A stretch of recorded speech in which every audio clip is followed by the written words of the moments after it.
Hi everyone, how are you doing? I'm happy to be with you again. Uno musi dufise icigwa gifise titre ivuga ngo the comparative phrases as. Tugiye kwiga ingene tugira comparaison y'ibintu canke y'abantu ariko mu buryo tuba turiko turavuga ku bintu bingana. Mu gifaransa ni harya bavuga ngo aussi que il est aussi grand que son père. Niyo structure tugiye kwiga uno munsi. Hanyuma rikaba ari rya mbere uje kuri chaîne yacu ya YouTube. Laba hepfo gato y'iyi video urabona ahantu handitse Mwarimu Joseph, uce uraba imbere yaho urabona ahanditse s'abonner canke subscribe, maze uce uhafyonda wongere ufyonde no kuri notification ndetse ufyonde no kuri like.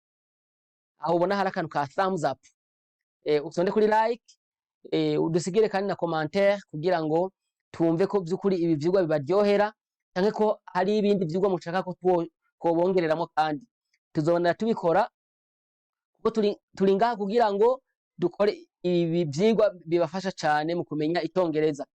Aha rero tugiye kwiga gukosora ikosa abantu benshi bakora. Iri ni kosa abantu bakora gute? Iyo turiko turakoresha iyi comparative form bita aussi que canke mu congereza ni as, abantu babikora uku gukurikira ngaha munsi. Iyo ashatse kuvuga ngo ndatekereje nkabo, quiet murazi ko gisigura calme. Rero aha iyo uvuze ngo I am as quiet as them, iki sico mu congereza.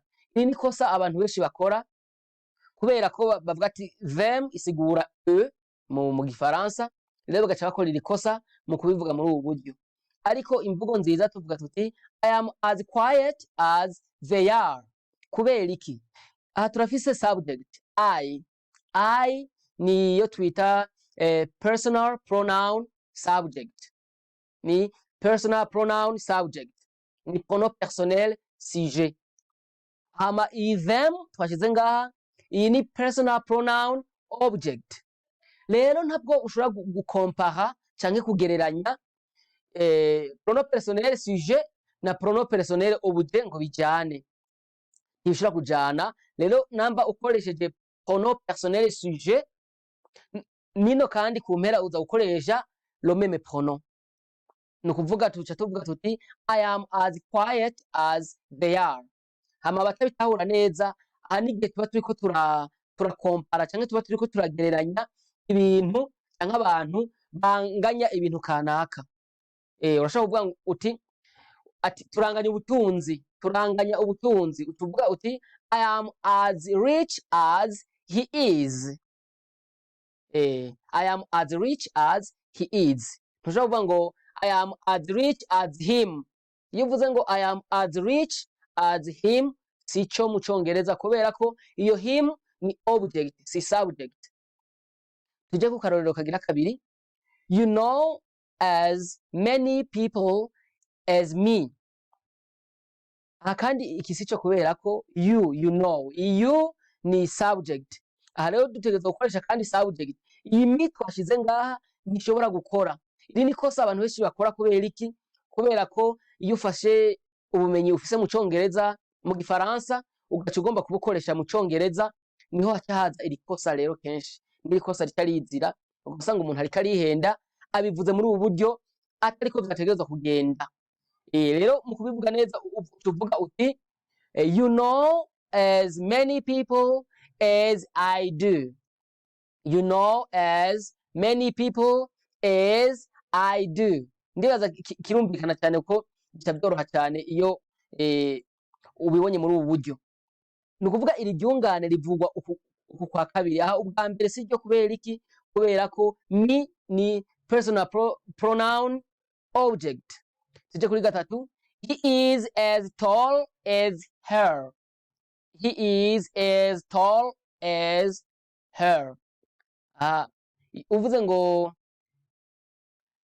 he is as tall as her sico kandi kubera ko ntubuvuze ngo barareha. Mu Kirundi nkuko twovuga ngo barareha. ukavuga ati urya muhungu areha n'urya mukobwa, ariko mu Congereza ukivuze gutya sico, gisigura ngo barareha, ariko mu kukivuga neza ukivuga uti he is as tall as she is, ni ukuvuga uza gukoresha ya sujet canke ya pronom personnel sujet yakoreshwa ubwa mbere. Iyo ukoresheje her aho uba ugombye kubivuga nko mu Gifaransa. Mu Gifaransa umuntu ashobora kuvuga ngo il est aussi grand que lui, par exemple. Il est aussi grand que lui. Ou bien, il est aussi grand qu'elle. Il est aussi grand qu'elle. Ariko iyo elle niyo lui, dukoreye kuri lui no gice cyumvikana cyane iyo turiko turakompara abahungu babiri. Iyo lui mu Congereza kiba him. Rero iyo him ntiza gukora kubera iki? Iyo him ntiza gukora kubera ko si sujet. Nico kimwe na her. Iyi her aha ntiza gukora kubera ko si sujet. Tuko turavuga kuri personal pronoun subject. He is as tall as her. Iki sico. He is as tall as she is. Iki nico cukuri. Niyo nyishu y'ukuri kubera iki? Uriko urakompara babiri. He is and she is. Murabona ko vyumvikana cyane. He is and she is. Tuje kuri kane. She is as fast as I am. Ati arazi kwihuta cyane canke yihuta nka jewe. Aha rero iyo uvuze ngo she is as fast as I am, iki nico kubera iki?